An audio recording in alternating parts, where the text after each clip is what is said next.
Welcome on in. This is the RotoWire Fantasy Football Podcast. I'm your host, John McKechnie. That is Mario Puig. This is Week 5. We're going to tell you guys everything you need to know from a fantasy perspective for Week 5. On this here episode, we're going to run through every single game, all the big injuries. This week has been really chaotic on that front, of course. So everyone's probably having scrambled to make some pickups on the waiver wire. We'll kind of determine which of those guys you're going to feel good about plugging into your lineups this week.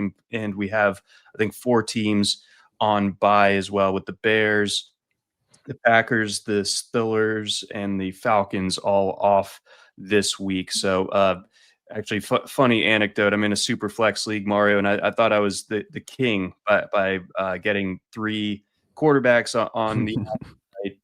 All of them are on bye. So I am starting Dillon Gabriel and Cooper Rush in that league this week and praying for dear life. That's somewhat fortunate, isn't it? Because those guys probably went for fab, like serious fab. They went for surprisingly little fab. Like I got Gabriel for 10%, and the backup on him was $1. I guess maybe like it hadn't been officially announced yet over Tuesday night, but still. And then Cooper Rush, I understand if you have 2 quarterbacks, you're just going to start them over. I mean, there's probably a backup running back on your team that will put up better points than Cooper Rush this week, but I got to feel the lineup, and everyone on my team is either on a bye or injured in the case of CeeDee Lamb. So tricky week for your boy here, and I'm sure a lot of our listeners out there dealing with similar headaches and pains here as we get into the meat of the season. But let's kick things off with the Thursday night game. We've got the absolutely beleaguered San Francisco 49ers heading down I-5 to face the Los Angeles Rams. The Rams, 7.5-point favorites, although at some shops, at Bet Rivers, for instance, the Rams are up to 9-point favorites in this one. And why might that be exactly when it comes to the Niners? Who are they missing for this game?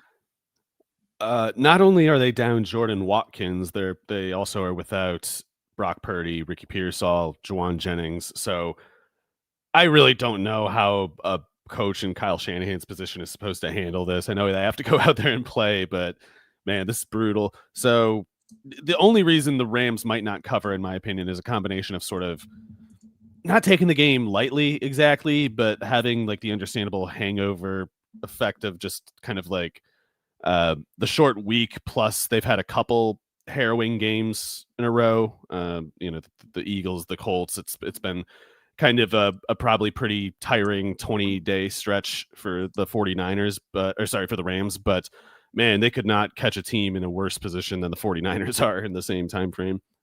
No, it's insane how I think last year you kind of thought it can't get worse than that on the injury front. It really when did. It came to the I Niners. think every year about the whole league, and it just gets worse every time. And the Niners seem to be the poster boy of that. And like, it doesn't seem like Brandon Ayuk is particularly close to getting back. If you go on rotowire.com and you pull up this particular matchup and you look and you compare the injury reports, the Rams is just 4 deep, mostly with guys that weren't going to be playing anyway. And the Niners one is, I can't count that high. It's absurd. I don't know how they're even going to get 48 active. It's a lot guys of starting reps too. It's like like Demarcus Robinson is active now at least, so that's different from 4 weeks ago. But they're down to like Jacob Cowing's on IR. I don't know who's playing. I guess Valdez-Scantling has to play in this game again. But brutal spot. If you don't have Pearsall, you don't have Jennings, you don't have anyone who can catch the ball anymore. No, so I feel like.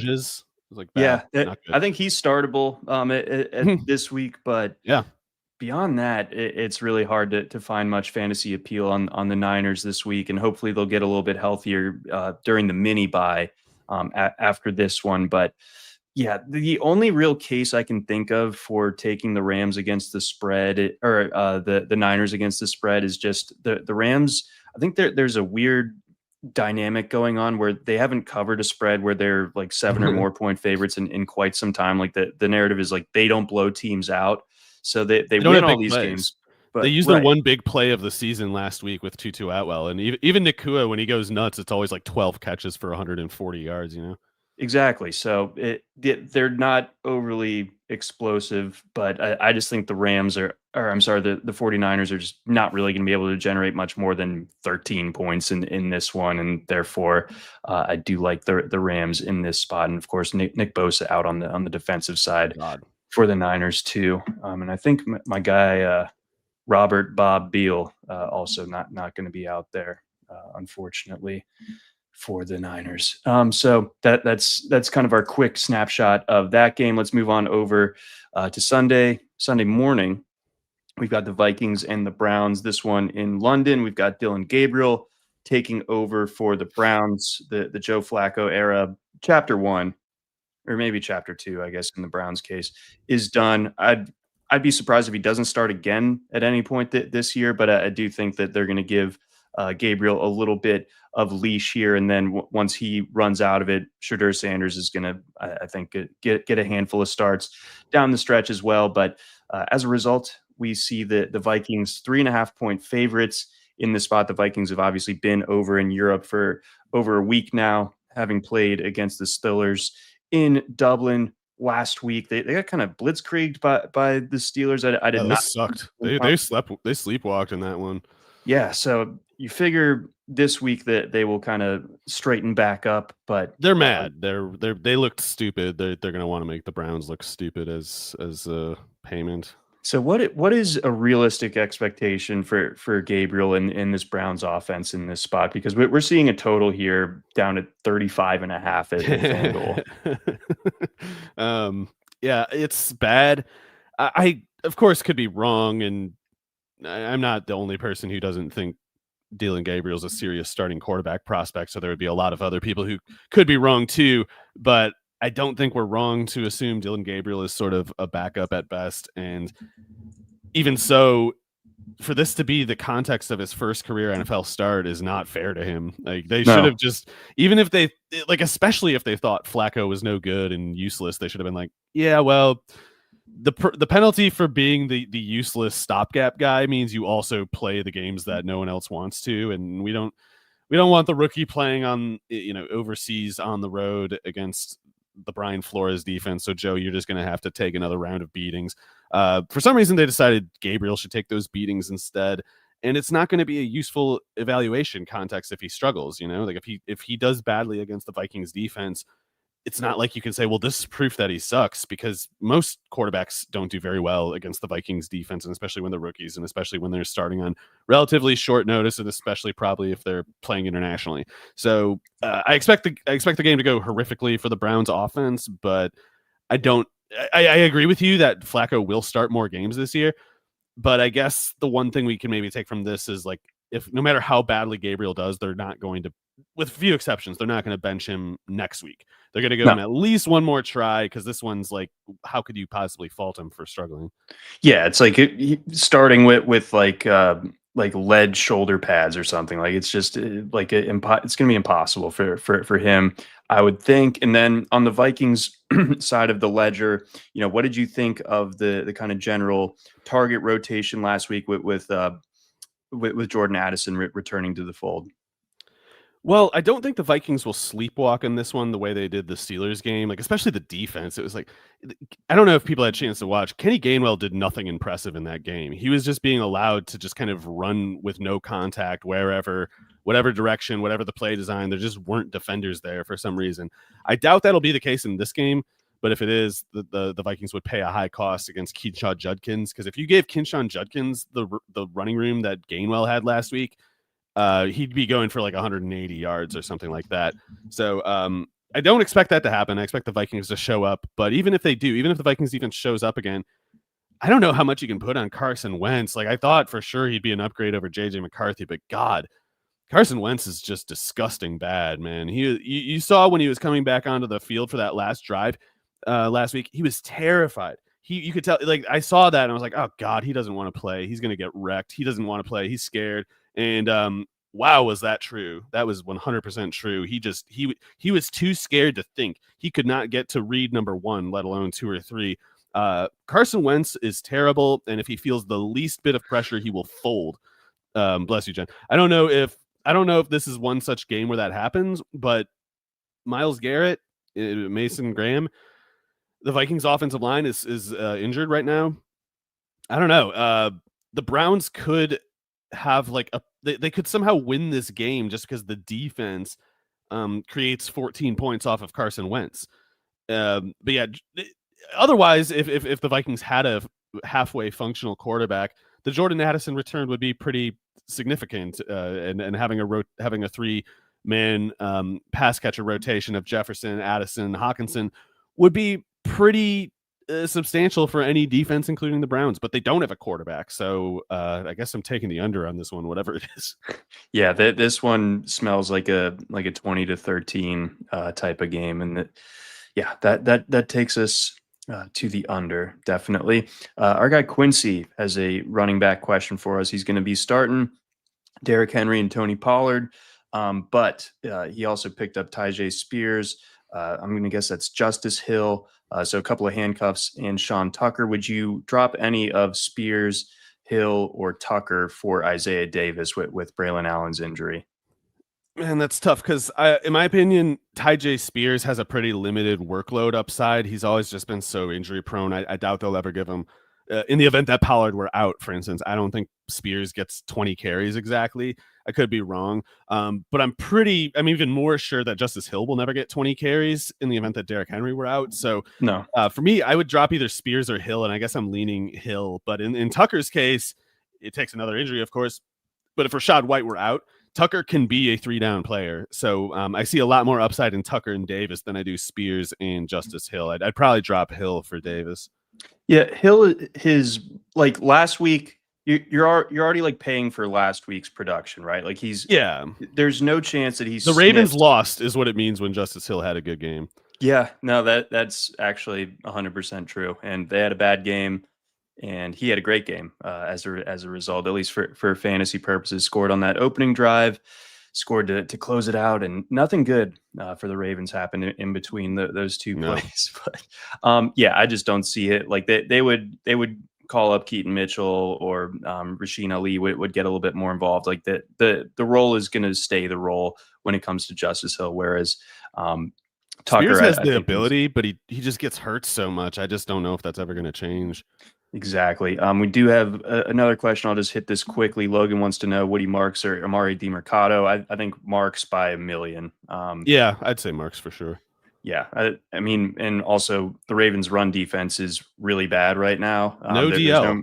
No They're giving it a shot. They're saying we're just going to try to play with no DL this week, 2 weeks in a row. And no Roquan. It's bleak. It's bleak. We'll get to the Ravens game eventually. Actually, we're going to get there right now. So this line has moved a ton, of course, in light of the Lamar Jackson expected absence for this one. Now the Texans are road favorites here. 1 point favorites. ESPN bet they're 2.5-point favorites in Baltimore going up against. Why would you pick the Ravens? Like, why would you pick them other than just their logo and like the winning culture we associate with it is somewhat intimidating? It's like Cooper Rush is not implied anywhere in that, that lore. There's no if Cooper Rush were on the helmet instead of the Raven, you wouldn't be so afraid of them, would you? And yet to act like this game should be even close is kind of crazy in my opinion. Like I don't doubt the Ravens will show up. They'll play hard. John Harbaugh has just enough kind of like suction and credibility with them to kind of get the team like, yeah, we're doing this for Lamar or something, like we're gonna try to compete for Lamar and Roquan, and they're gonna go out and they're gonna try, but it's not gonna last 4 quarters in my opinion. Granted that if the Houston OL lets those, if Aeneas Peebles just rips through the paper thin Houston interior offensive line enough times, I guess the Ravens defense could carry them, but Houston can sell out against the run with impunity, and the Ravens defense can't defend the run in the meantime. That's a really, really bad 2 things to be true in a game if you're the Ravens. It's brutal on both sides. I think defensively, the Ravens, even at full strength this year, have been largely a sieve. Defensively, and now you're without Marlon Humphrey, you're without Roquan Smith, Justin Madubuike or Nnamdi Madubuike. I don't know if he's ever even really gonna play again with that neck. He's going to be out for the rest of the season. Ronnie Stanley dinged up on the offensive line. He's really like the only credible offensive lineman that they have. right now. So it's Cooper Rush with a shaky offensive line going up against Will Anderson and company. Like this game, I don't Man, know how the Ravens find a way. a guy like Lassiter too, the corner Lassiter. It's like the one weakness he has is that he can't run. But if you let him pounce downward from like an 8 to 10 yard cushion, he's a menace. Cooper Rush can only throw to the areas where these Texans DBs love to play. Yeah, that increases the danger zone for this one. So no Lamar Jackson. I think that the Ravens are looking Stupid at 1 signing, and man. 4.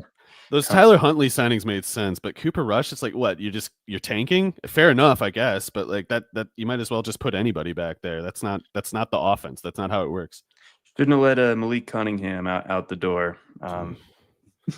Use Man. the Lions. John, why are us two not the GMs of the Ravens? Like this didn't need to happen. No, this could have been easily avoided. Starting with probably just like not building the stadium on cursed ground or whatever with all these injuries. That too. Yeah, because it's bad, folks. And then I guess people do want to know our take on Woody Marks. We have him as like a fringe RB2. I think I agree with that for this week.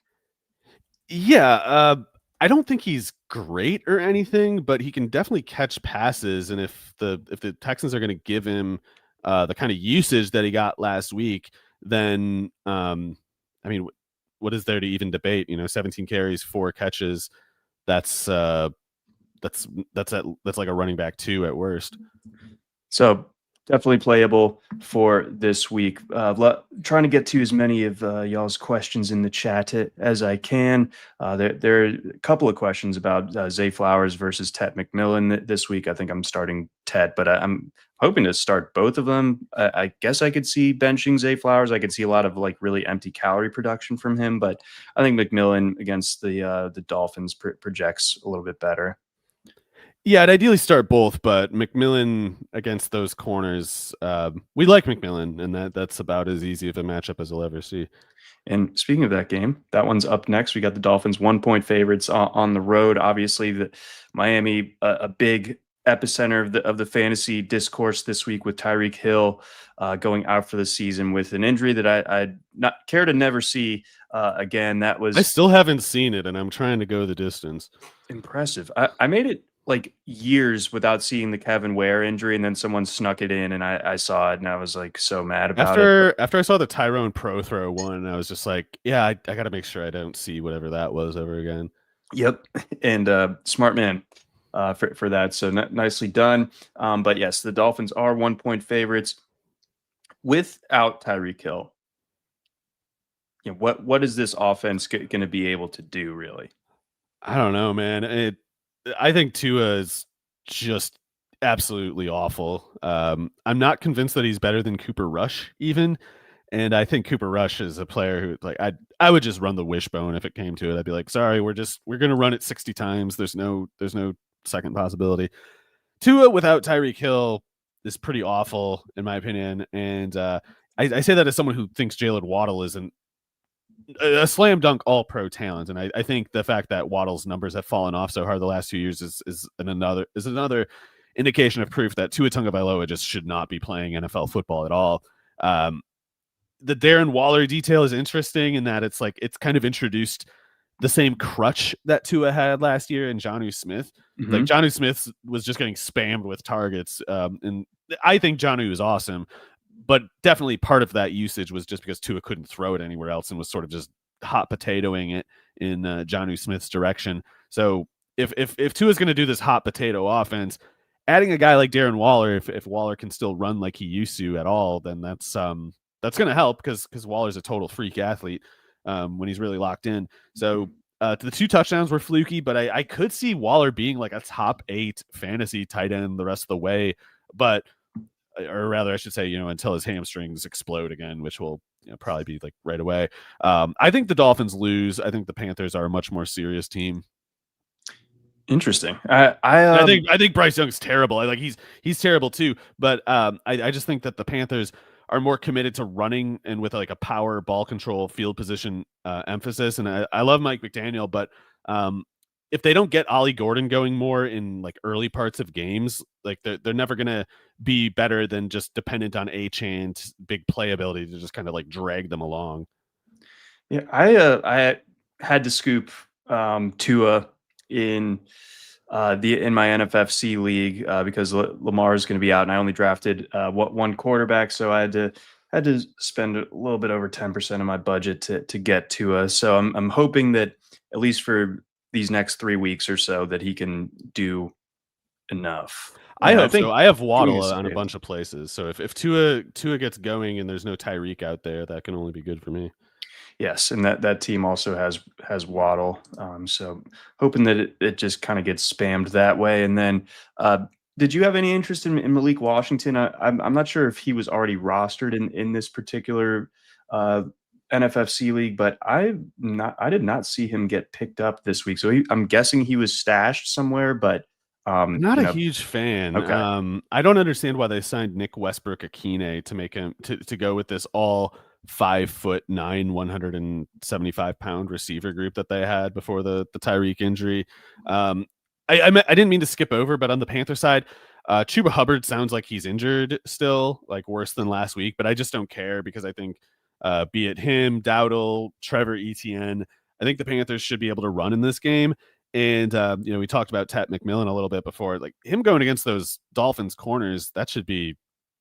I mean, not to jinx it, guy. The edge rush for the Dolphins needs to be taken seriously. Zach Sealer needs to be taken seriously. But if you don't let those three wreck your passing play, McMillan cannot be covered by those corners.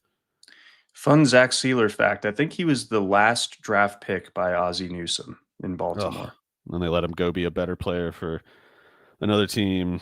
Yep. Oh well. Yeah. Let's see. Anything else to add to this one?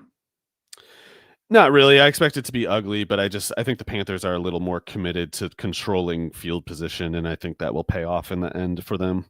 Yeah, and catching a point and a half at home, like these are teams that are going to snatch defeat out of the jaws of victory one way or the other, and maybe the Dolphins are a little bit better at giving it away than the Panthers are.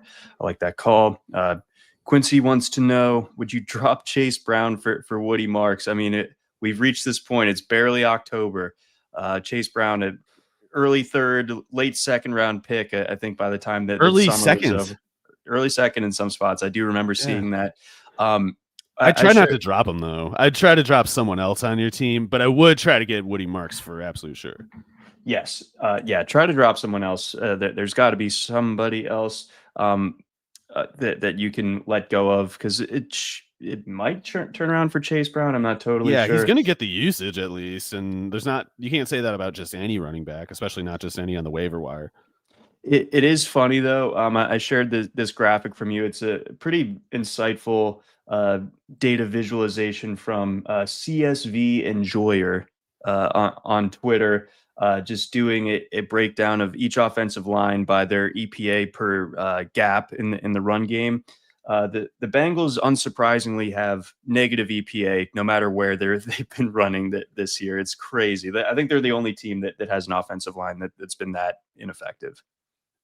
It's bad. But yeah, Chase Brown, he's going to at least get, 20 chances a game to beat his head against the wall, which most players on the waiver wire, you can't say that about. But yeah, it's been wild how busted they are without Burrow. Like Zach Taylor, yeah, he is Press Taylor's brother. Let us not forget that. Yeah, apple doesn't fall far from the old tree. Before we get on over to our next game, we got a message from our friends over at Vivid Seats. The NFL is back. Don't just sit on the couch. Lock in your seat this season with the Vivid Seats app, where you'll score the lowest price tickets guaranteed. That's right. Vivid Seats is introducing their new lowest price guarantee, so you're getting the best deal all season long. Seriously, try and find a cheaper ticket. Good luck. Every rushing yard, red zone pass, and jaw-dropping play of your favorite team live and in person. And here's the kicker. When you buy with the Vivid Seats app, you rack up rewards and free credits. That's your personal home field advantage.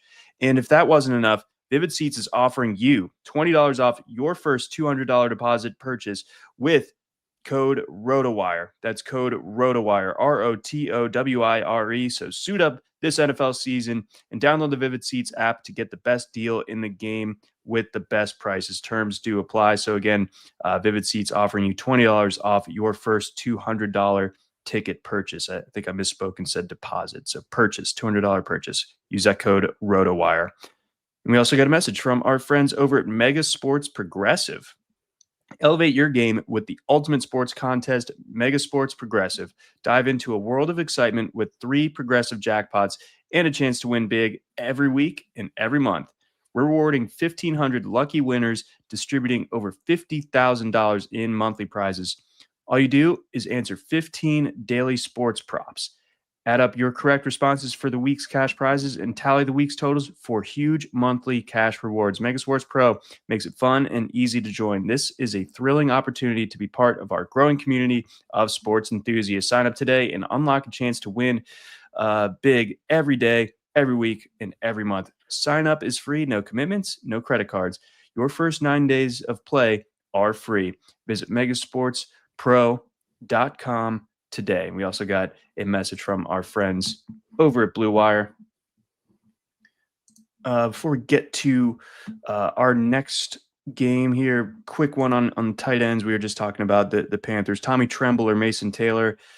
I got to go with Mason Taylor. It's not great for either of them. You're not feeling awesome about it, but I think that matchup for the Jets is pretty salivating with them getting the Cowboys. So I'd just kind of defer to that, frankly. Taylor's the much better talent. This ankle thing doesn't seem to be an issue, knock on wood. So I would go with Taylor and be pretty optimistic about it. Right. Because, even without Jatavian Sanders, it's not like Tremble is like cooking constantly. Tremble's largely he's like a fullback kind of, like he's not even supposed to catch passes that much. Whereas Taylor, he's a good blocker, but he's a real tight end. Yeah, exactly. So therein lies the Taylor answer for that particular toss-up. Next up, we got the Raiders and the Colts. Colts 6.5-point favorites at home in this one. They just dropped their first game of the season. The Raiders, meanwhile, they did get the breakout from Ashton Genty.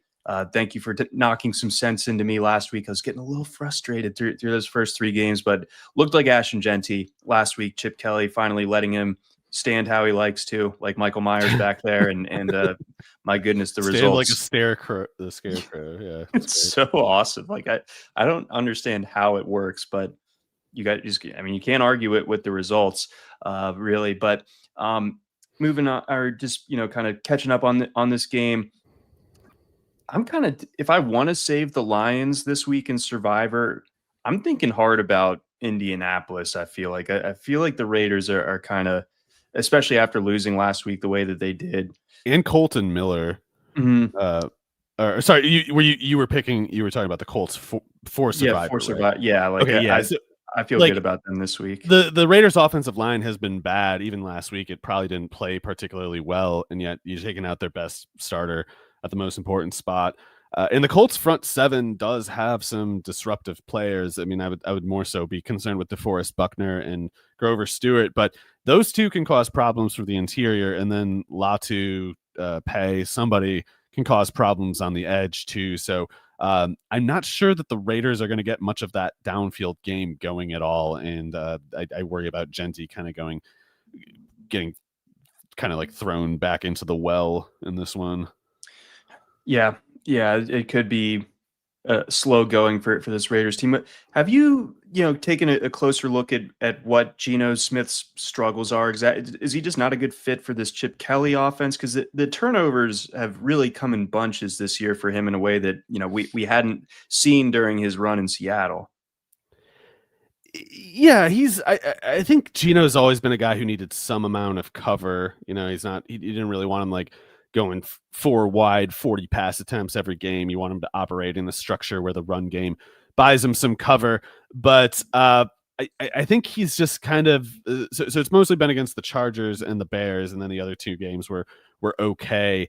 Both of his bad games were at home. I doubt that's much to do with it. I think it'll be a fluky thing in the end, but I don't know. He's just not that good, and I think ultimately the Raiders are asking him to score more points than a player like Smith should be asked to score, and more quickly than you should ask him to. It's like they the theory with him would work better if they could lean on the running game more and for longer in games, but it's like the circumstances pull them into a script where they have to more so say to Geno, like, yeah, you got to make this play. It's a little above your pay grade, but we need you to make it anyway. And he just kind of can't. So it's a tough situation for the Raiders, but I think they need to just live with high turnover Geno, because the only way you get around that is either A, getting a better quarterback, which they definitely can't do right now, B, making just the defense better all around, especially in the secondary, where like they're getting Moneyball results, but they can't really win with it. And Geno's a guy who needs like actual help lifting up, and like Gentry's been delayed as far as that goes. The defense is just rebuilding. There's not much they can do about it. And when you catch them on their worst day, I think they just have to be prepared to throw 3 INTs and just kind of get over it.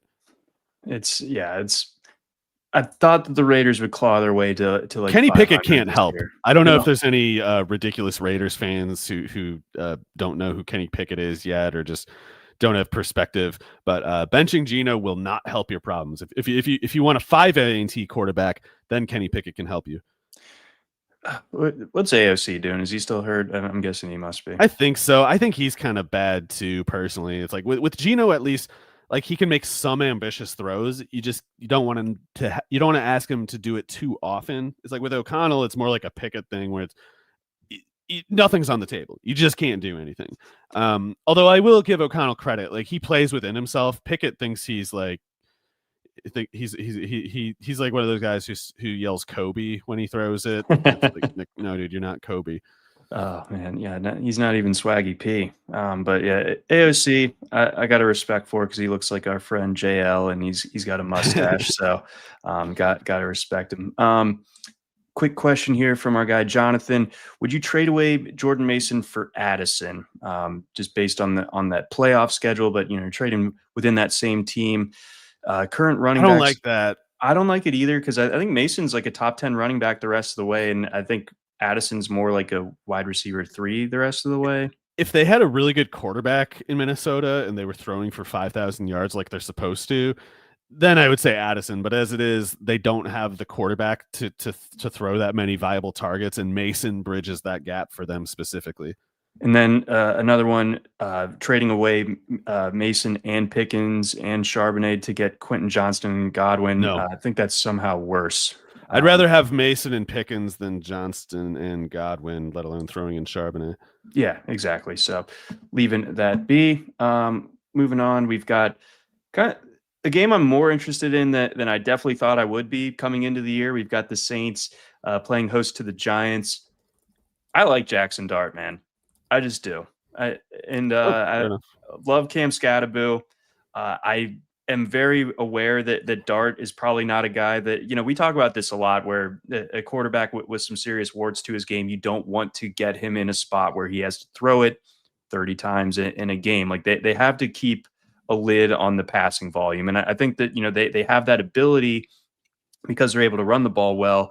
But, you add in the added thing of difficulty for Dart, where he's not going to have neighbors now for the rest of the season.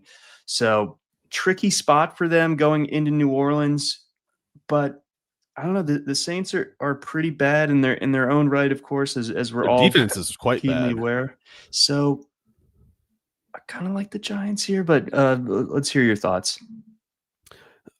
Well, aside from the Neighbors injury, I don't think there's any reason to dislike the Giants here. The Neighbors injury is really bad, though. I think Brian Daboll is actually one of the best offensive coaches in the league, but it's going to be a lot harder to prove it without Neighbors, even though I am a truther on behalf of both Darius Slayton and Wan'Dale Robinson. Like, I think those guys are straight up good, but the offensive line is not good.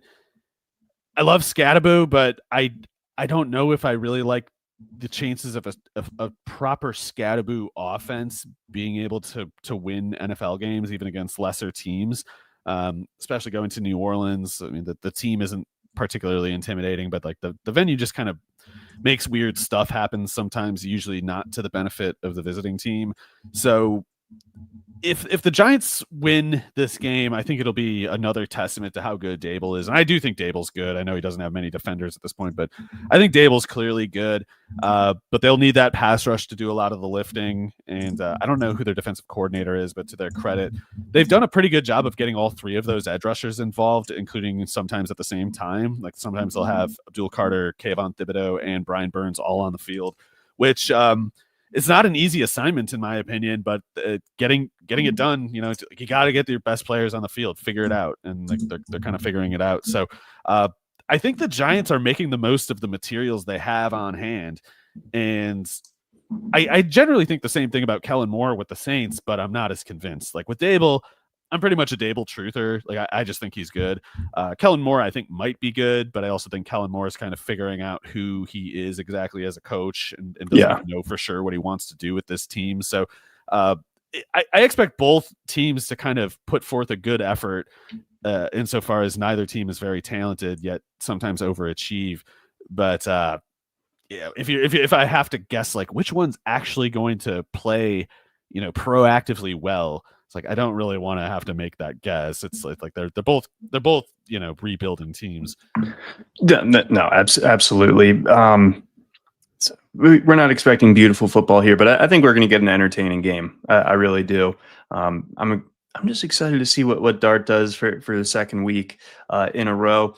They should stay ground heavy, and I think they will. This is the Scadaboo offense, for better or worse, and I think we see it generally as for the better.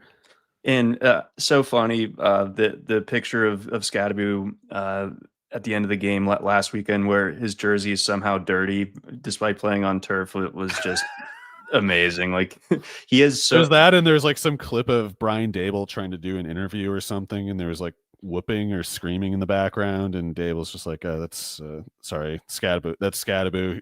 Just wait, he'll be done in a minute." He's as crazy as we said he was. Yeah, no, he's bananas. It's the best.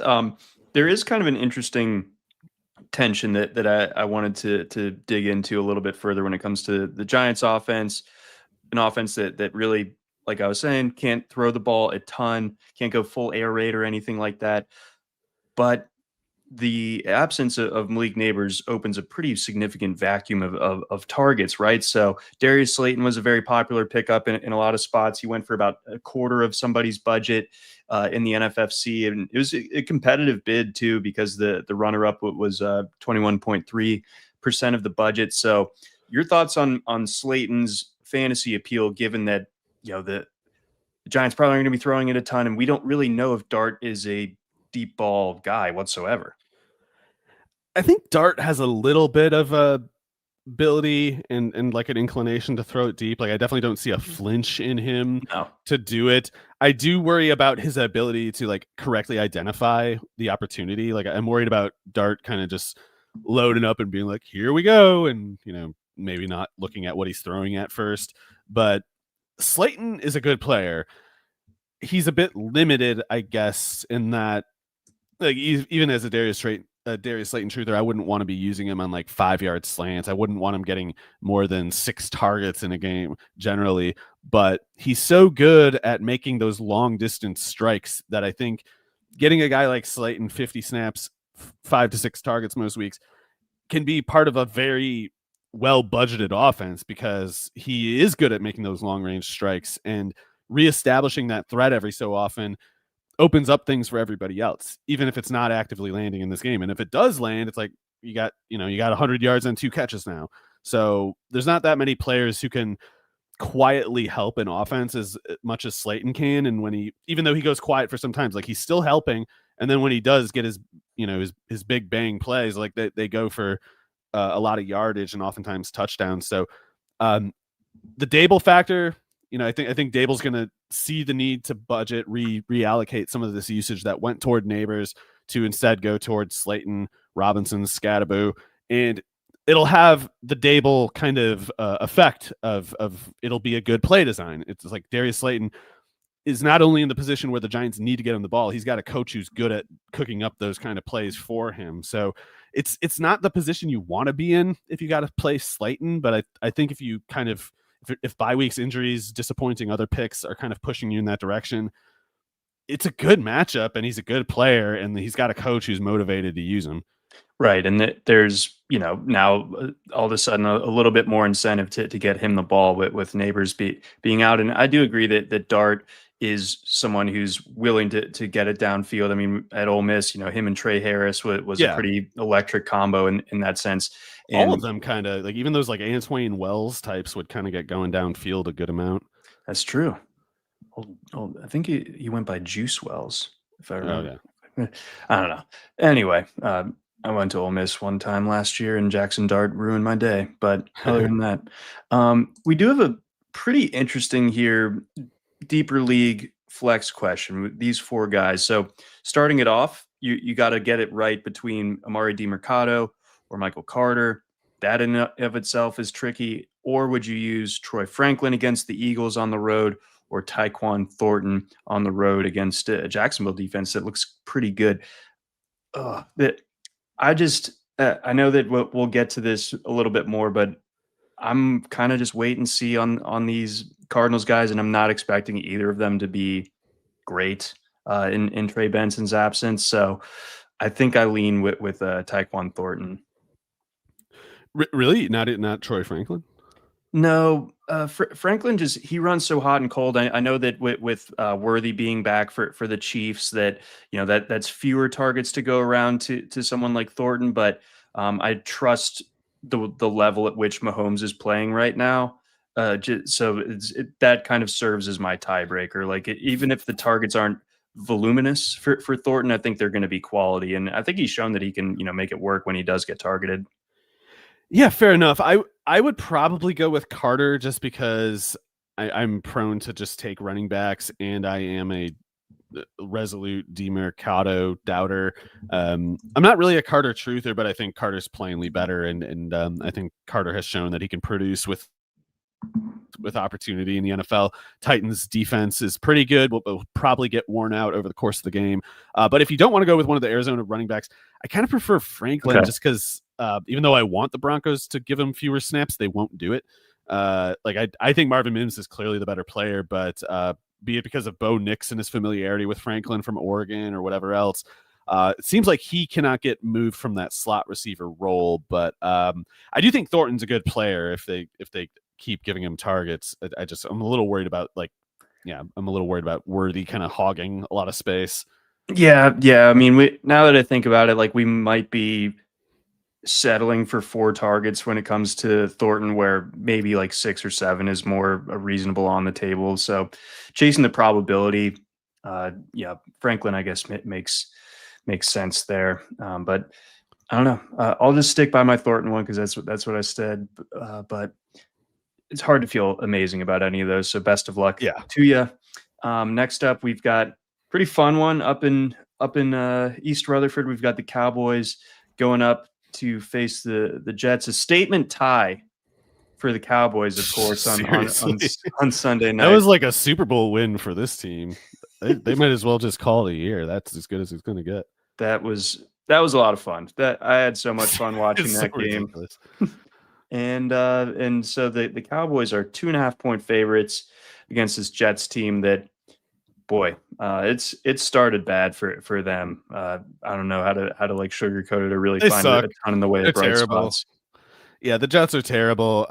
I like Aaron Glenn, especially as like a defensive coach, and he was one of my favorite players from the 90s, early 2000s, but he's not going to make it. He does not.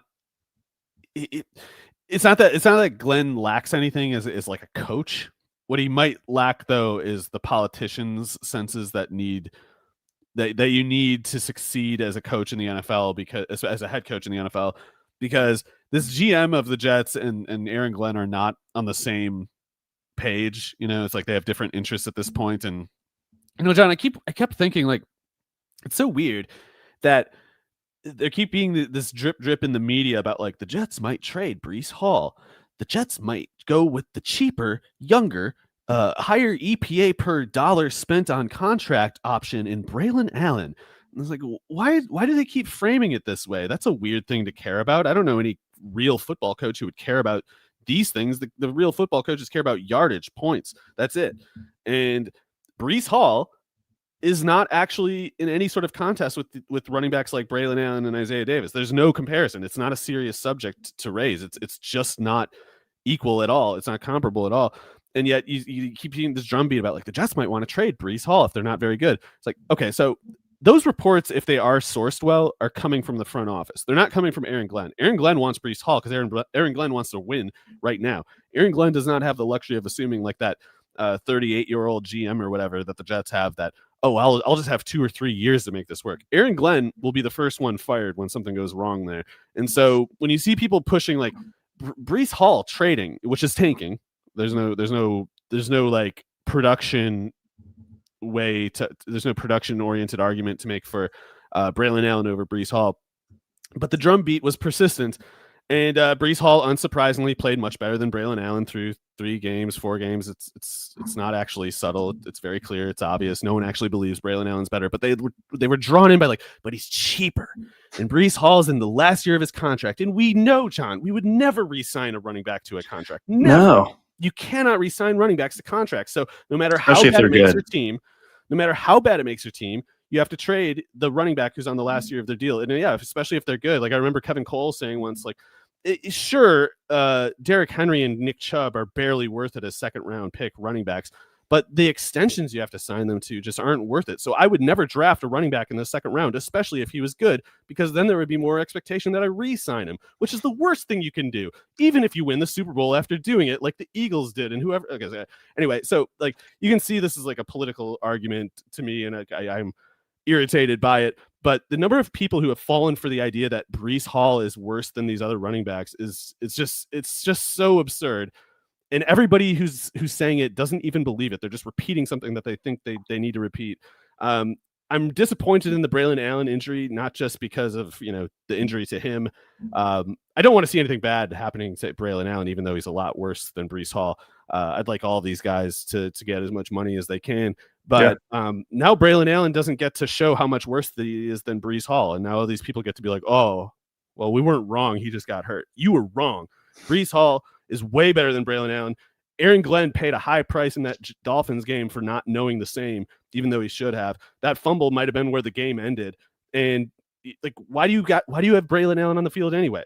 It's like, it's Breece Hall who's your best running back. So on the one hand, the Jets have little choice now but to give Breece Hall the ball. But Aaron Glenn has shown that he is like tail spinning in his role as the head coach, and I don't think he's going to go well. I think he gets fired at the end of the year.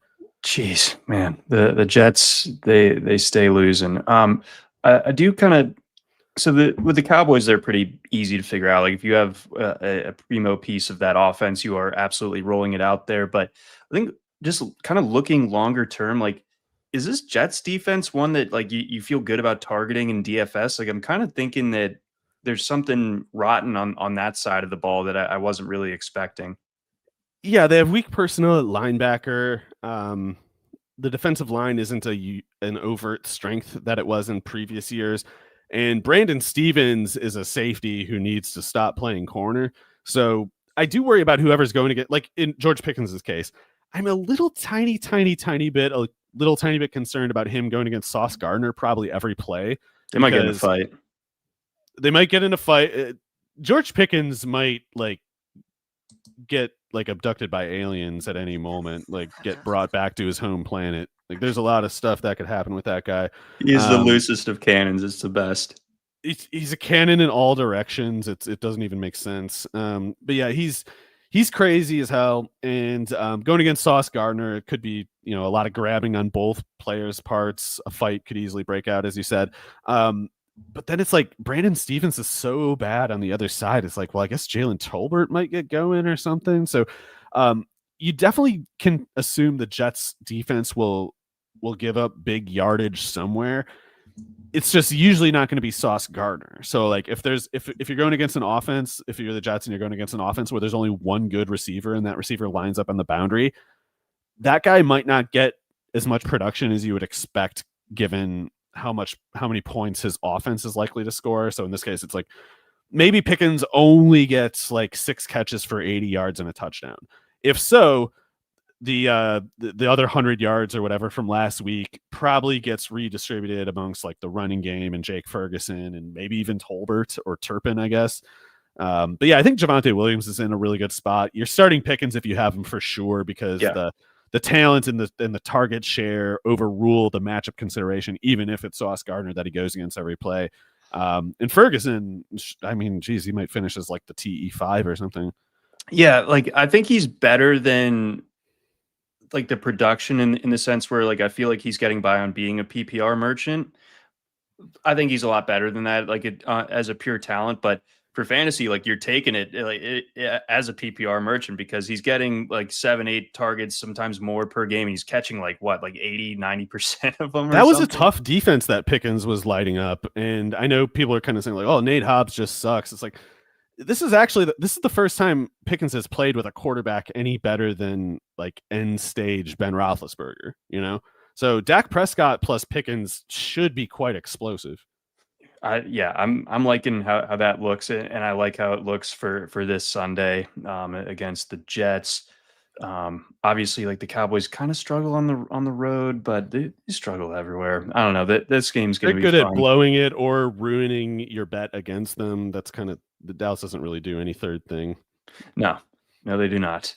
Let's move on. One of the better games of this weekend. I think this is a huge figuring it out game for as far as like who they are with the Denver Broncos. They're going to Philly to face the Eagles. Broncos either 3.5 or 4.5 point underdogs in this one.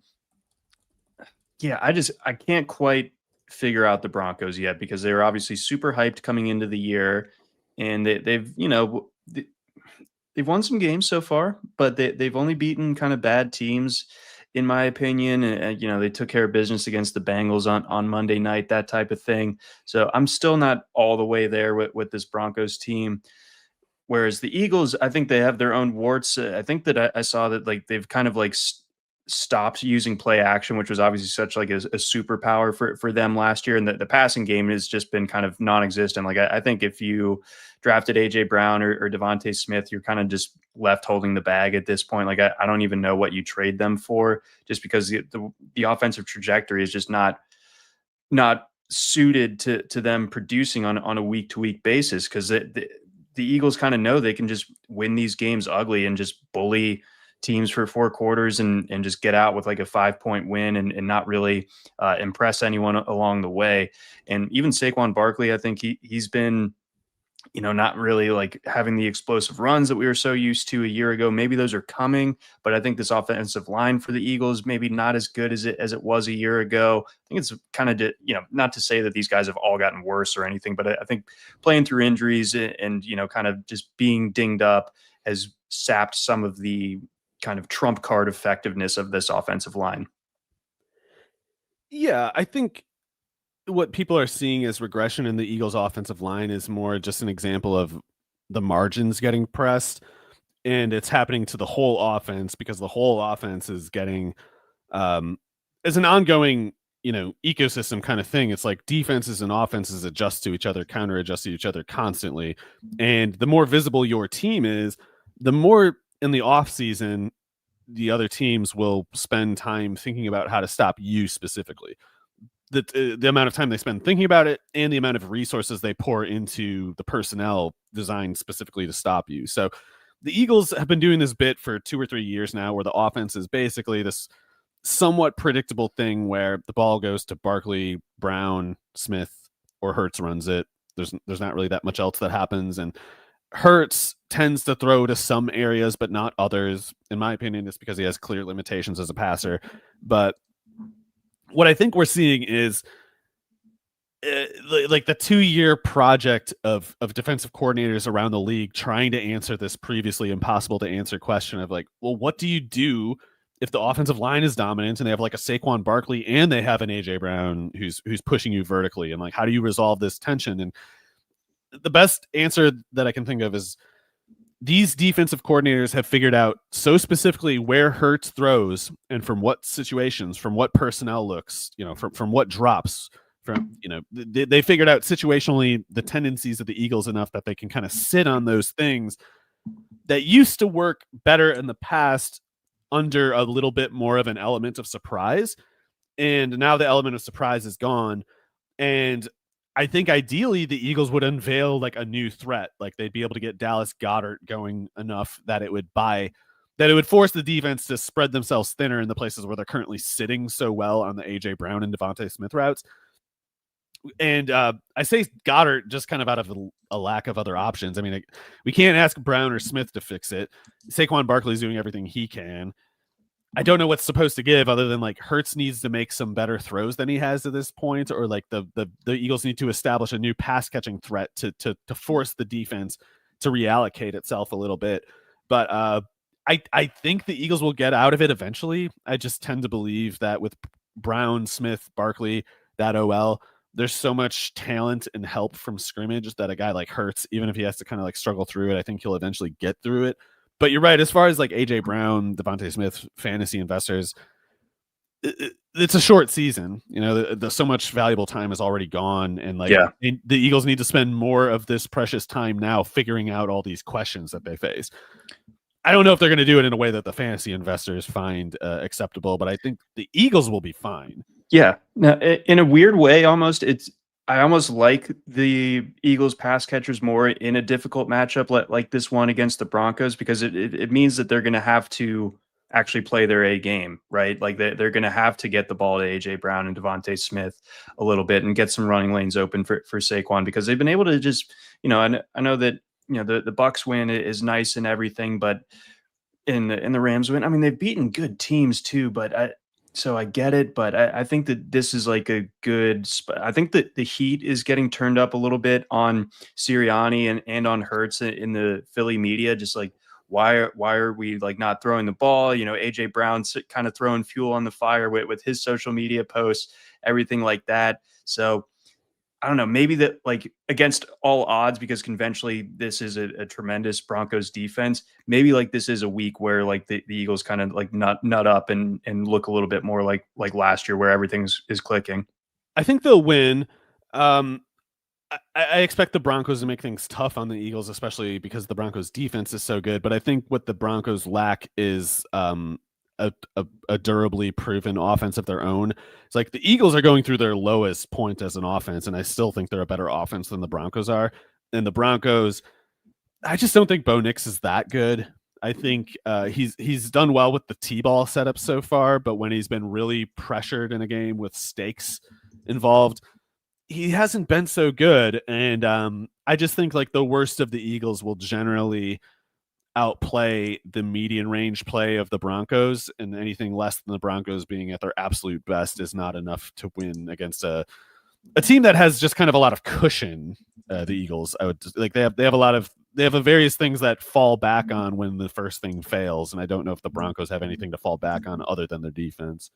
No, I don't think so either, and I think that this Philly defense could kind of have Bo Nix in a bit of a pretzel here. So I do like the Eagles in this particular spot. Kind of like I was while we were talking, just kind of looking up where Saquon stacks up as far as fantasy production is concerned, and it's kind of like stunning to see like the neighborhood that he's in compared to some of the other guys, like, you know, David Montgomery, Chuba Hubbard are right behind him. I mean, Cam Scatterbo. I think that's bad news for the Broncos.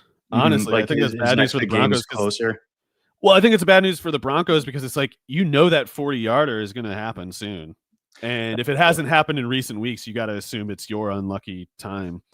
Yeah, you pulled the bad card, and there it is. Because yeah, Saquon right now, 57th percentile as far as or 13th percentile as far as yards after contact is concerned, in first percentile in average yards after contact. So I think that's plays, correct. John. Like the big plays with guys like Barkley and Jonathan Taylor is like, sometimes they happen when the defense is perfectly schemed up. You know, it shouldn't be a play that turns into a big play for the runner, but it does, because when you have this freakish size speed variable in play, it's like one tiny little wrong angle in the way that you're setting your feet as a tackler and the containment edge could be the difference between a 2-yard gain and an 80-yarder.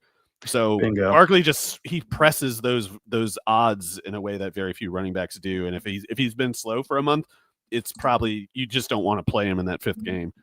No. So I'm liking this Eagles setup in this spot. Let's get on over to a game that rivals the previous one as game of the week. We got the Titans and the Cardinals. Cardinals 7.5 point favorites at home in this one. Obviously, the notable news of Trey Benson going on IR, but it kind of like God, that just sucks. snowballed. Like like coming out of the weekend, no one was really talking about it, and then some people were like, "Oh, he looked a little bit hampered at the end of that game," and then oh, no, he's on injured reserve, and the guy that we all spent $1 billion fab bucks on to get as our kind of skeleton key for the rest of the season, he's out for at least a month now. So we're left scrambling. Amari DiMercato and Michael Carter, obviously being the primo fab pickups this week. Carter in my NFFC goes for 40% of somebody's budget, and DiMercato 38% of somebody's budget. So I mean, there's some pretty significant bids on guys that I think have a short life for relevance and a short time to get there. Yeah, I like Michael Carter enough, including as like a flex play this week. It's like the Titans have Jeffrey Simmons and not a whole lot else in their Right. defense, at least as long as that Texas defensive tackle is on the IR. So this should be a good matchup for Carter. And I know in a weird, it's like a weird thing to think through, especially if you don't follow football that closely, to think through like, well, how the hell is Amari DiMercato playing last week, but now Carter is supposed to play ahead of him this week when Carter wasn't even on the team last week? That doesn't make any sense. And you're right. In my opinion, anyway, it doesn't really make that much sense. I actually hate this recent convention of like the passing down specialist who plays over the admittedly superior all-purpose running back. So like the all-purpose running back being Carter. Like Carter can play passing downs. DiMercato being a passing down specialist is more an acknowledgement that he can't do anything but play passing downs. And yet that somehow turns into a positive currency for him relative to Carter in the way that the Cardinals allocate their snaps on offense. It doesn't make any sense to me. But you just got to take this on the basis of faith, understanding that Michael Carter is a better running back than Amari DiMercato. Especially when it comes to as a ball carrier, but as a pass catcher too. I mean, Michael Carter caught tons of passes initially with the Jets and in college with North Carolina, where he started ahead of Javonte Williams. So in my opinion, Michael Carter is clearly just a guy who should be on a roster all this time, and DiMercato basically is not. So it might not make any sense, but that's how it all adds up to me. And I think in this game, Carter should be in a pretty good spot.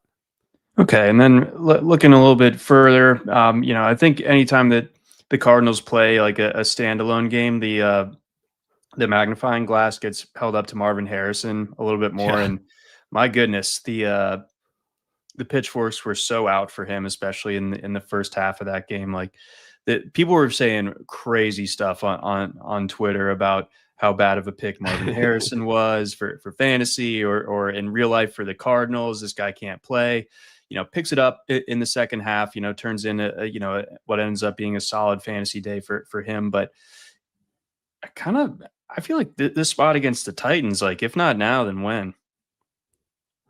The problem for Harrison, in my opinion, and I know this is harder to argue given how badly he played in the first half last week, but the problem to me is still just the way that the Cardinals build their offense and run their offense and use Harrison in that offense. The comparison the analogy I keep trying to draw is that the Cardinals use Marvin Harrison the way that the Giants use Darius Slayton, and the Cardinals use Trey McBride the way the Giants use Malik Neighbors. That might seem confusing, but it's the basic theme there is one player has to get the highest difficulty targets, and as a result, the targets that are most likely to end up being a decoy kind of function. And then there's a second player in the offense who has the comparatively easier targets. That has always been McBride getting the easy targets and Harrison getting the categorically highest difficulty ones. In the case of Neighbors with the Giants, you might notice it's not just him running the farthest downfield every play for the Giants. Like it's much more often the case that Darius Slayton is running the farthest downfield for the Giants. And Darius Slayton in that capacity is a very good player who draws safety attention away in a way that clears up room for Neighbors, just as Marvin Harrison often draws the safeties away from Trey McBride. The difference in the two cases really is that no one expects Slayton to do more. so they don't get pissed off at him when he doesn't.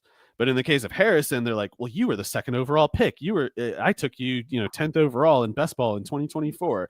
And what are you doing? You're getting 800 yards and 8 touchdowns. Like, yeah, that's what decoy receivers, that's the kind of box score decoy receivers have when they're really good. They only get 800 yards because they don't get enough viable targets to pile up the catches that really pad the catch and yardage count, but they do big damage on those targets and they score touchdowns on those targets and they clear up room for other players in their offenses.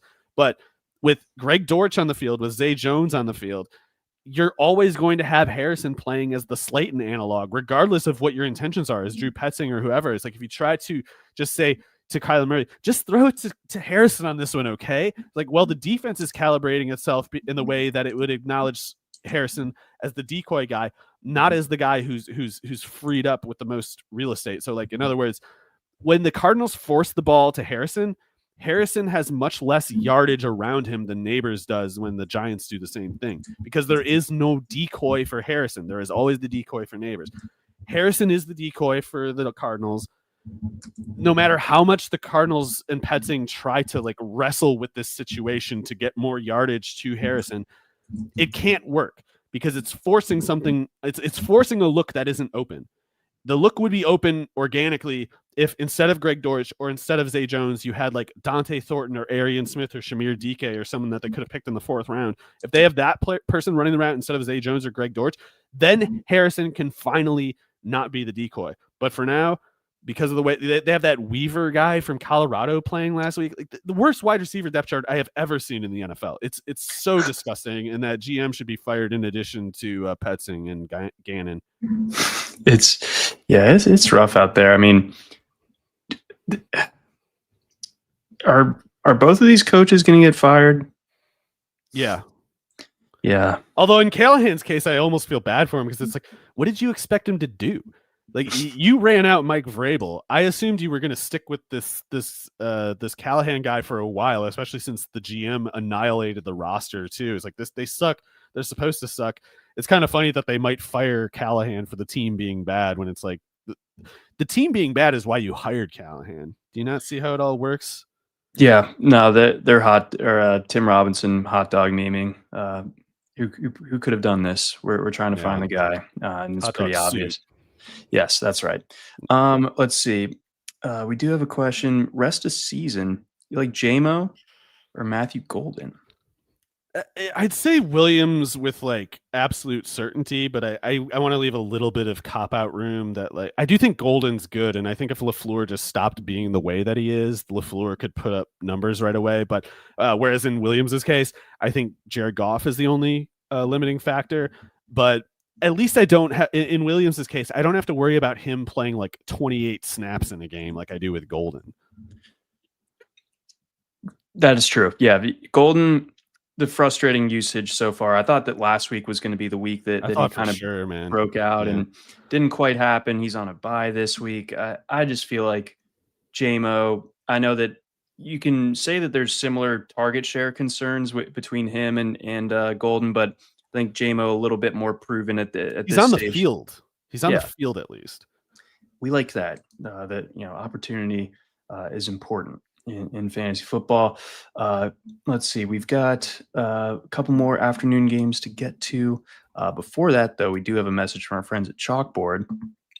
Cash in on your NFL picks this season with Chalkboard. Simply choose more or less on your favorite player stats to win up to 5,000 times your money. For a limited time only, new players get $20 free with no deposit required. Yes, you heard that right. $20 free just on sign up. See why over 1 million fans have already locked in with Chalkboard to turn their sports knowledge into cold, hard cash. Whether you're locking in the perfect slip with alternate lines, using the cash out feature to take your money and run, or hammering the daily promos, today is your chance to win up to $40,000 on a single entry. Stop sitting on the sidelines and get into the game with Chalkboard Fantasy Sports, now available in 30-plus states. Download Chalkboard today and use promo code ROTONFL, that's ROTONFL, to get $20 free with no deposit required. All right, onward. We've got the Bucs, the beleaguered Bucs. Very sorry to see that. they are just the walking wounded right now. If not for the 49ers, everyone would just be like, "Wait, man, what's going on with the Bucks?" But they are going out to Seattle to face the Seahawks. I think as a result of those significant injuries for Tampa, we're seeing the Seahawks check in as a 3-point favorite. This one is tricky. I think I want to start off with the Buccaneers backfield though, with Bucky Irving looking pretty shaky to play in this one. Might miss additional time too. Yeah, it's been a little weird how they've rolled out that news too. It's like you're almost like we're almost at the point where it's like, are we now expecting it to be worse than it actually is? Or like, I don't know what the proper level of paranoia is, but it seems like he's out this week, right? At the very least, it's going to be Rashad White this week, and I guess to some extent Sean Tucker.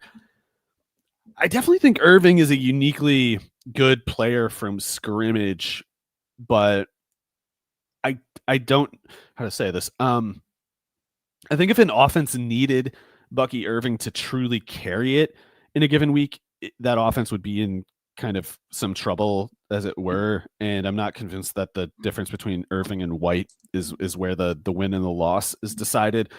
I think Rashad White is pretty how to say he's not good. He's probably like average at best, maybe even below average as a pure runner. But as a pass catcher, Irving is very good, of course, but White is very good too. And White is the kind of good as a pass catcher where it's like his run threat doesn't even inform his pass catching threat, because it's like Rashad White just doesn't scare defenses as a runner. But you look at his career with the Buccaneers as a pass catcher, it's like Rashad White is pretty clearly one of the best pass catching running backs in the NFL. So maybe it's harder to take this leap of faith with Liam Cohen not being there, with Dave Canales not being there. But this 1 week, if the Buccaneers kind of needed to reallocate things toward White the way last year Liam Cohen needed to reallocate things toward Cade Otton for a couple of weeks, like I think White can be enough for a short period of time, especially because I don't find the Seahawks particularly convincing. The Buccaneers need to take them seriously, of course, and going to Seattle is never fun, but I don't see the Seahawks as a particularly good team. So, and I'm especially thinking about Vita Vea going against Anthony Bradford. It's like, I don't know. That could be like a game-wrecking kind of matchup, in my opinion. So I think this might be a low-scoring game, and it would be nice for the Buccaneers to have Bucky Irving as like a big play threat that can kind of just get them out of a jam. But if it needs to be a grinding war of attrition, I think the Buccaneers can also win that way. I kind of think so too. So there are some places that have the Bucks as 3.5-point underdogs. I think that's how I would ideally go about this game. I have noticed that there's growing discourse out there on the job that Mike Macdonald has done with this defense out there in Seattle. Do you kind of agree with that sentiment that they've really kind of like turned a corner defensively? Maybe. I can at the very least say the Ravens clearly lost something with Macdonald going to Dear Seattle. So it's like I don't need any convincing that Mike Macdonald is a great defensive coordinator. Sometimes as a head coach, a coordinator loses some of their effectiveness on their specialized side of the ball because their attention is worn thin. And I haven't watched the Seahawks closely enough to have a sense of like whether they're distinctly overachieving or distinctly coming up with game plans that really like fold over the opponent. But their cornerback personnel is a little strained. It sounds like Reek Woolen is not exactly a great fit for what McDonald is trying to do, and Devin Witherspoon's injured. So for this week, it's the Buccaneers being so badly beat up themselves, of course. But this week, it's not like the Seahawks are less beat up, especially if the places that the Seahawks are hurt makes their defense worse, then that would, I think, be a problem for McDonald team, because like you do expect the defense to show up, especially with Sam Darnold as your quarterback. You don't want the offense to get in a shootout. No, I wouldn't think so either. And then last detail here on the Buccaneers side of the equation: inefficient season debut for Chris Godwin. I don't think I'm out of bounds for saying that, but he got 10 targets. Like, you got to feel good about that, I think, going forward. Like, rocky first start, of course, with just the 3 catches for 27. 10 targets though, especially with Mike Evans being out. I like Godwin right now. Like I think that he's he's gonna correct that. Like that him being down last week only kind of speeds up the timeline for a big game for him. I think. Yeah, it's a little interesting that he was used a bit more on the boundary than in the slot in his first game. I don't know if that was with respect to Igbuka and how he applies, or if it was just like a one-off, no reason kind of thing. But in the past, Godwin had more so operated from the slot. So if especially more of those, so if Witherspoon is out in this game, and if Godwin gets more slot reps, if you could assure me those two details, I would be like, oh yeah, he's going over 80 for sure. Because Witherspoon's so good in the slot, and if he's not there, and if Godwin is, that would be a pretty clear green light. But either Igbuka or Godwin should be going pretty much all the time, and hopefully that offense gets to a point where they both do. I'm trying to think who is the that Seattle cornerback that has been kind of Josh Jobe? Darion Kendrick as my guy. Orange Bowl Your defensive player of the game. That's right. Not Clemson, Georgia. DK. I'm glad to see him out there doing well. I thought that he was for different reasons DeAndre Bakering and his way out of the league, but no, he's out there playing. It seems like he actually, for whatever reason, is a bit of a scheme fit for what McDonald likes doing. Moving on. We don't have to spend a ton of time here. We got the Lions and the Bengals. Lions 10.5-point favorites. I mean, I guess the question really, because I think that the Lions for their purpose, like their team total is 30.5. I imagine they're going to get there. But the Bengals, it's just like, what do you do now? Because when Jake Browning took over a couple of years ago down the stretch, the offense like still produced fantasy relevant stuff. Like it kept you level if you had T. Higgins, if you had Jamar Chase. But it seems like the league has solved Jake Browning, Mario, and I'm concerned. Yeah. Jake Brown. Do you remember how at Washington he had like 34 touchdowns as a true freshman, and then had like 18 per year after that? After what was it? We got him to the playoff. John Ross, Dante Pettis, and Chico McClatcher stopped carrying him. So yeah, Browning is not very good. And as it were, we had an example in college too of him like falling off of a cliff, even with like good players carrying him. So I don't know. He's terrible. The Detroit defense, though, I think is worse than what Browning has seen the last 2 weeks. As long as Terry and Arnold is on the field, at least, just throw it at Terry and Arnold. Why bother with anything else? I think, I don't know. The Lions are probably going to cover, I suppose, but I would actually take the Bengals to cover and the Lions to win, of course, but it's more to do with it being like a low scoring game on both sides. I think I actually underestimated the Cincinnati defense going into this year. They're not true pushovers. Like they're not exactly strong. Shamar Stewart was definitely a bad pick, for instance, but Dax Hill is a really, really good slot defender. I think Logan Wilson's a good linebacker. Hendrickson, if he's out there, Osai, if they're out there with Hendrickson, it's like they got a little bit. They got some ammo. Cam Taylor-Britt, he's probably more up and down than he is truly bad. So I could see if Hendrickson can get to Goff a little tiny bit, then the Lions probably don't have like their high scoring game the way that they can. And like, I'm also banking on the Lions kind of sleepwalking a little bit because I don't know how you, even with the Dan Campbell effects, like how are you as a Lions player actually getting afraid of this Bengals team? Like you're probably not. You probably just can't do it. So I'm not expecting a good game for Chase Brown exactly, but I do think at least Jamar Chase gets going here, or if not him, then I think T. Higgins does because one of them has to be on Terry and Arnold.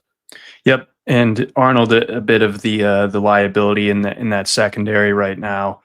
Is he the guy that just penalties all over the place?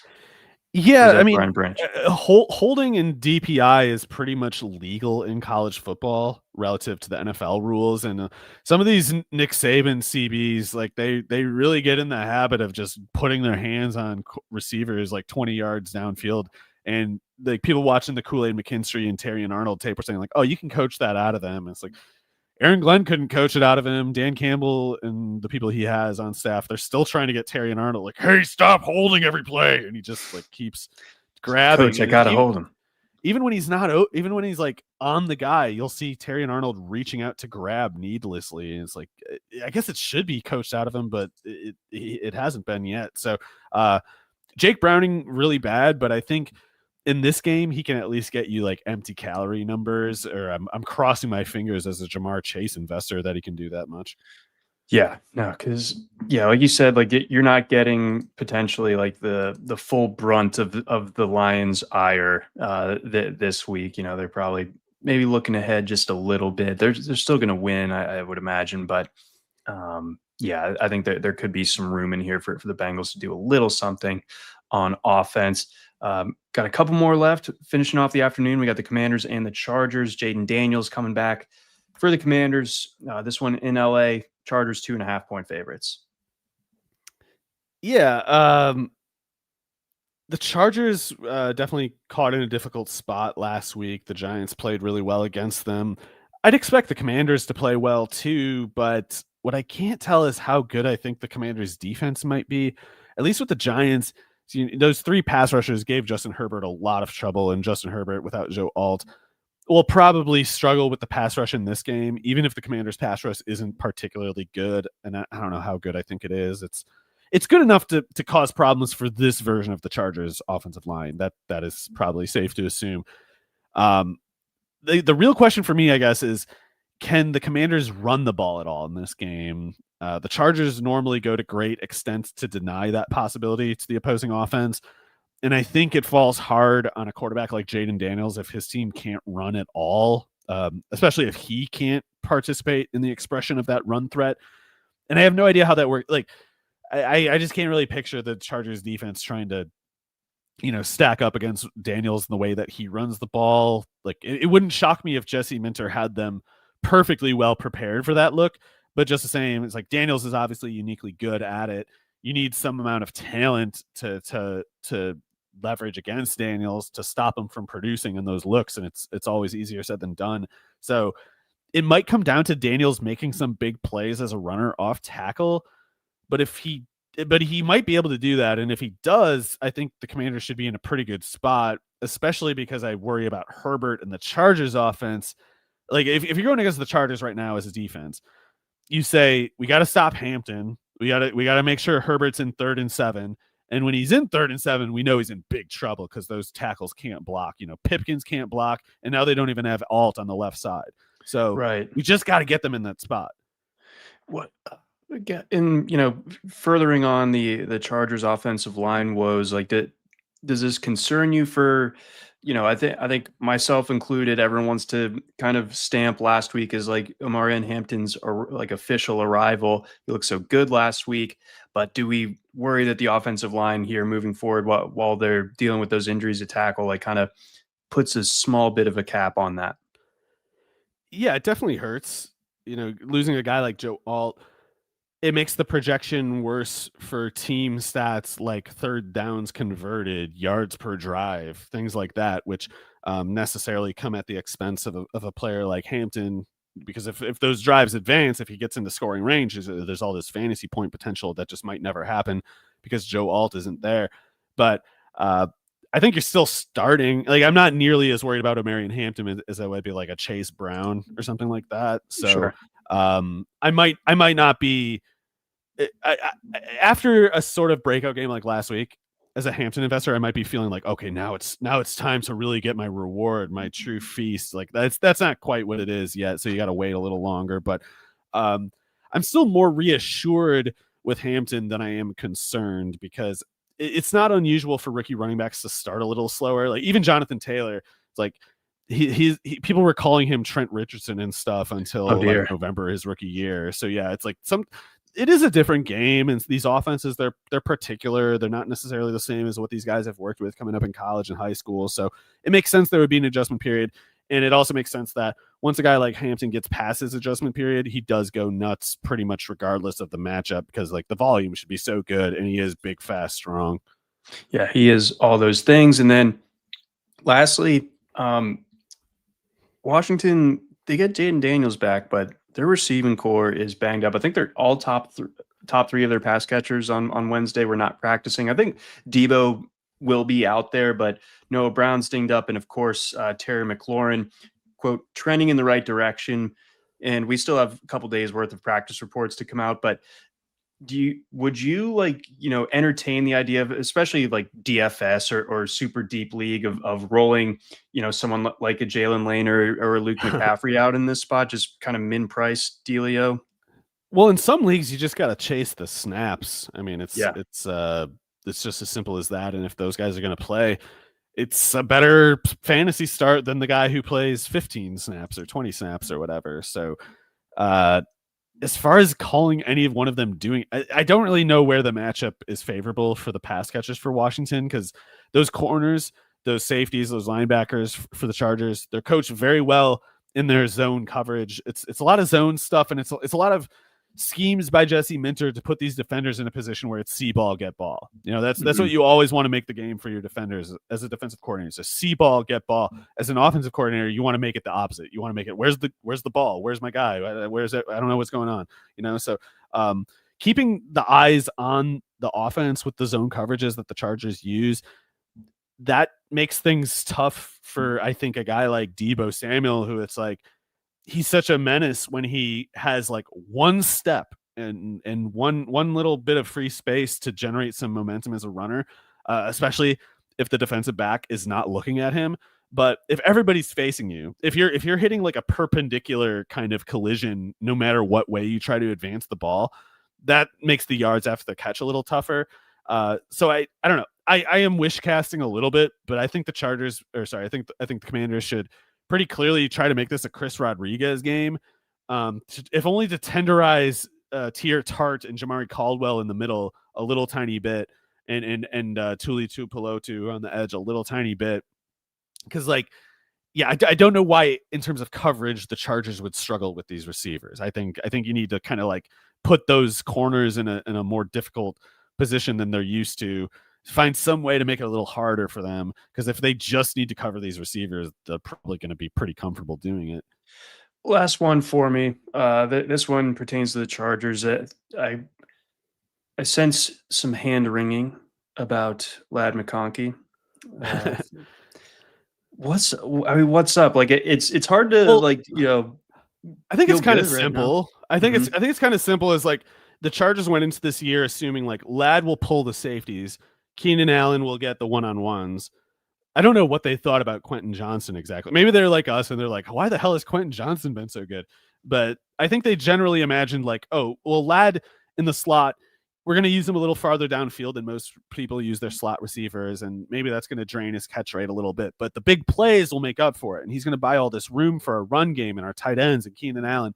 And even when he was doing well in the first 2-3 weeks, I was concerned about Allen, because it was like, he hasn't run more than 8 yards downfield on any of these plays. If you're a defensive coordinator, why are you telling your corner to do anything other than crash down on Keenan Allen? Even if it's a double move, just hang tight, like he's not going anywhere. Crash down on that. And in the opening weeks, Keenan Allen would kind of get these cushions to work with. He would kind of get like press coverage that he could lose at the line of scrimmage because he's good at evading the jam.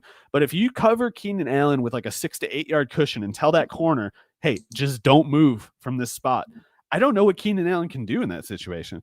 And I think the Chargers are going to see that exact outcome occur more than they saw in the first 2 weeks. And they'll have a pretty clear conclusion in light of it, which is like, we need to depend less on Keenan Allen. Yeah. We need to get Lad going. And if we need to shorten his route depth to get him going, we have to do it. Because otherwise it's only like a Rondé Gadsden, and he's interesting, and I actually think he could have a pretty big year. But they need a true wide receiver one in any given week. You can't count on Johnson being it. Keenan Allen can't do it if there's that 8 yard cushion that crashes downward. Teams are free to make bad decisions and struggle needlessly, but I do think it's as simple at this point for the Chargers as you got to get McConkey going as the priority, or you got to assume you're not throwing the ball this week. Yeah, I think that there's a soon-to-come expiration date on the Keenan Allen stuff, and I think from there we're going to see McConkey level out. I don't know if QJ is going to turn into a pumpkin, or if he's legitimately turned a corner into a difference I think maker it's for both. them. He's gotten better for sure, but he's not going to finish with like 1,400 yards and 12 touchdowns. He has to be given some room for regression. Yeah, so I think I preach more patience with and just grinning and bearing it with Ladd than I do like it with if my you can buy AJ low, Brown do interest. it. But also, I would not sell. Yeah, because it's like, well, he owes me at this point. He's stunk for the first month. I spent this 3rd round draft pick on him. He freaking owes me at this point. But yeah, that's our take on the Chargers and Commanders. All right, 2 more. You got Pats, Bills. Bills 7.5-point favorites in this one. Yeah, I think Stephon Diggs getting going more is a really encouraging sign for the Patriots offense. You saw through the first few games, Diggs is good on a per snap basis, but if he can't play more than 25 snaps, what does it amount to? Especially if the difference has to be made up with Mac Hollins. Like that, just put a tight end on the field. What is that? There's no use in a guy like Mac Hollins. Getting Diggs on the field more makes the Patriots offense go from like completely useless to pretty dangerous. I just don't know if it's against the Bills that they are dangerous, because even now it's like Diggs mostly operates in the underneath and intermediate, and guys like Christian Benford, they're stressed by receivers like Zay Flowers who make them run longer distances and stop and start more quickly. But Stephon Diggs hovers in the depths where Christian Benford's pretty comfortable. You got to go downfield on the Bills. You got to make them chase somebody fast to really stress their corners. And I don't think the Patriots have, like, Kyle Williams has not been implemented. I don't see it happening here. The Patriots need to win on the ground, which I'm skeptical that they can. Someone asked earlier, like, Justin Fields or Josh Allen. It's like Josh Allen might get you 28 points in the first half and 0 in the second, but at least he's getting you that 28 in the first half. He could go for 40 if the Patriots somehow make this a game. Right. I think like I'm encouraged by the spread being what it is, because it implies a little bit of competitiveness in this one. It's going to be in prime time. I think Allen's going to go bananas in this spot. So 2 or 3 rushing touchdowns. He's going to get like 30 plus, I think. Like, it's kind of a bummer if you have Fields in season long, where it's like this is the best week to start him. But if you also have Josh Allen, it's like, well, you just got to start Josh Allen, I think, in this spot. So even his bad games, like if he has a bad game, it's because the defense in the running game did so much. It's not because it's a blowout. If it's a blowout, it's because Josh Allen made it that way. Yeah, exactly, 100%. So, yeah, I this is a worry spot for me. I think for the Patriots, I think that the Bills kind of just continue steamrolling and continue to kind of establish themselves as the best team in the league, at least in my opinion. And then rounding us out, pretty interesting. We got the Chiefs and the Jaguars to finish this one. The Chiefs 3-point favorites on the road in Duval. I mean, the Chiefs have obviously looked great last week. Yeah. I thought that they showed some signs against the Giants, even if they didn't light up the scoreboard or the box score necessarily. It was like, I think things are starting to come back together for this team. And I do think that Worthy being back is huge for them, at least right now. I don't know what it's all going to look like once everybody's back and Rashee Rice is back in the fold too. But for now, they are no longer shorthanded to the point where it's like painful to watch the Chiefs. I will say I am concerned about like Pacheco / the run game. I noticed Brashard Smith getting a little bit more run last week. I like Brashard Smith. I think he's kind of more of like a gadgety or passing down type of guy more than anything. I'll be interested to see his usage here. But your thoughts on this one, where they're going into Jacksonville against a defense that's been super opportunistic thus far. Yeah, I'm actually taking the Jaguars to win. Let's go. But it's all because it's just acknowledging the Jaguars defense, basically. Xavier Worthy was definitely very promising last week. I was worried that he would be compromised by the injury in a way that he would basically be a decoy, but Xavier Worthy kind of helped bring that offense back to life, and clearly with him there, they're fundamentally different than without him. Even though Tyquan Thornton is roughly as fast, it's like when Worthy's out there, they have another gear, and that could be enough to sort of bridge the gap against the Jaguars. But the Jaguars have deep and varied personnel along the secondary, and they have a pass rush and front seven, in part because Devin Lloyd's having a crazy career year. Even with, I guess, Trayvon Walker, if he's out, that's I think I pretty saw that key. he's having wrist surgery. I'll confirm that. So yeah, that's a pretty substantial loss. Yes, per Rappaport, did have wrist surgery. So Okay, though he's so yeah, considered day to day, he could even play on Monday Night. How do these guys? oh, he'd have a these guys- club. He'd have a club. Oh. Although I don't, back in the day, having a club was a huge advantage. I guess that's part of why they had to outrule the head slap or whatever. Is like you just go You club literally up make a and club Deacon out of it. Jones somebody. Yeah, that and Eric Williams clubbing Reggie White. So yeah, they don't let you head slap anymore. I'm sure if Trayvon Walker has the head slap at his disposal, he'll be fine. But I guess he won't have that probably Because of woke. And still, like Josh Hines Allen on the other side, he'll make the Chiefs offensive line prove that they have, quote unquote, figured it out, because if they haven't, he'll make it apparent. And the Jaguars, I think, have shown that even if Trevor Lawrence plays badly, they are capable of winning games. Whereas, like, if the Chiefs if Patrick Mahomes is anything less than valiant, the Chiefs are in a lot of trouble most weeks. And I think even in their losses this year, Mahomes has been pretty valiant. So if the Jaguars defense can make Mahomes have one of just his like 5 worst games of the year, I think that's enough to get the win. But I expect it to be pretty ugly.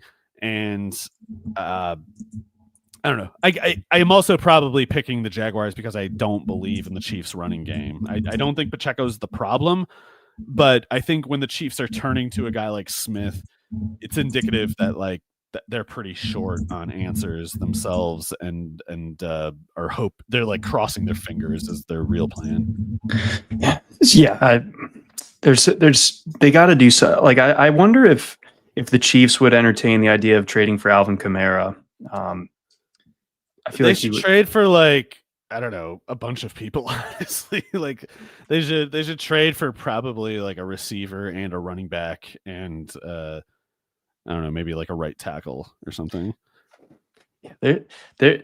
I am very interested to see the Chiefs' offensive line versus this front. They should trade for Marvin Harrison. They should somebody that like some team everybody's freaking out about. They should just go get that guy, and he'd probably look great on the Chiefs.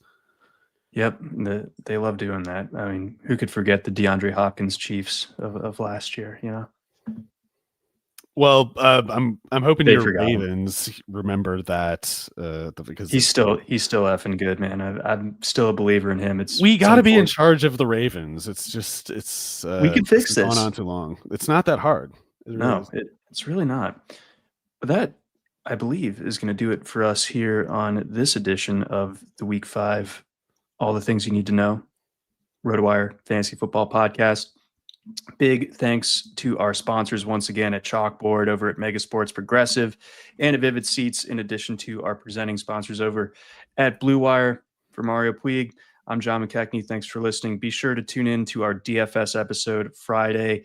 Ryan Belangi and Scott Genstad, those guys know their stuff. I listen to that every week, and it makes me go from a bad DFS player to at least a min cash DFS player. So bear that in mind. And if you're good, they make you better. That's going to do it for us. Till next time.